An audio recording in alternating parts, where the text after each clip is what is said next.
ஈழத்தமிழரை வச்சு ஈழ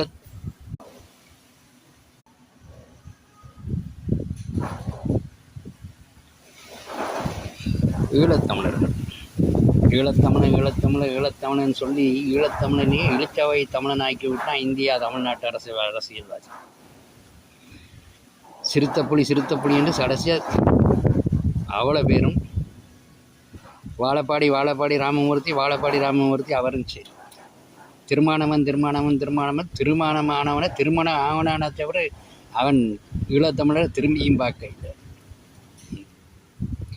கடைசியாக ஒருத்தன் இந்தியாவில் சீமான் ஒருத்தன் கத்தி கொண்டிருக்கிறான். அந்த கத்தி கொண்டிருக்க அவனையும் கடைசியாக இந்த தமிழ்நாட்டு மக்கள் தூக்கி எறிந்து விட்டார்கள். ஈழத்தமிழனுக்காக கதைச்சால் தூக்கி எறிகிறாங்க. ஈழத்தமிழனை பற்றி பொய்யாக பேசினா அவனை வாழ்த்து பாடுறாங்க.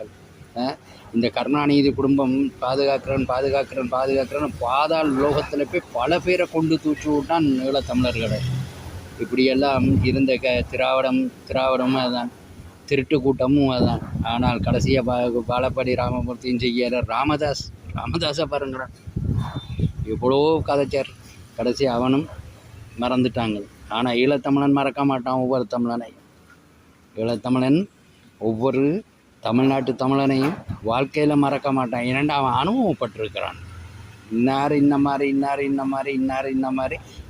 இன்னதான் செய்வார்கள் என்ற உண்மையை உணர்வார்கள், உணர்ந்து சிந்திப்பார்கள்.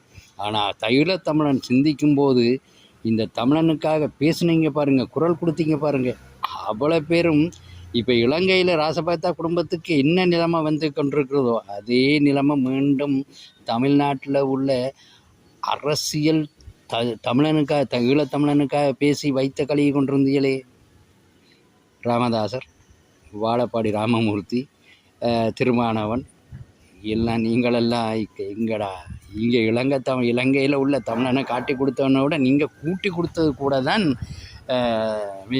மேல்மிச்சமாக இருந்தது. மீண்டும் சந்திப்போம். ஈழத்தமிழன் பேசுவன் என்றோ ஒரு நாள் நாங்கள் நிச்சயமாக வென்றே தீர்வோம். அதில் எந்த மாற்றத்துக்கும் கருத்து இல்லை. ஆனால் நீங்கள் எங்களை சாட்டி நீங்கள் வயிறு பிழைச்சி வாழ்ந்தது தான் மிச்சம்.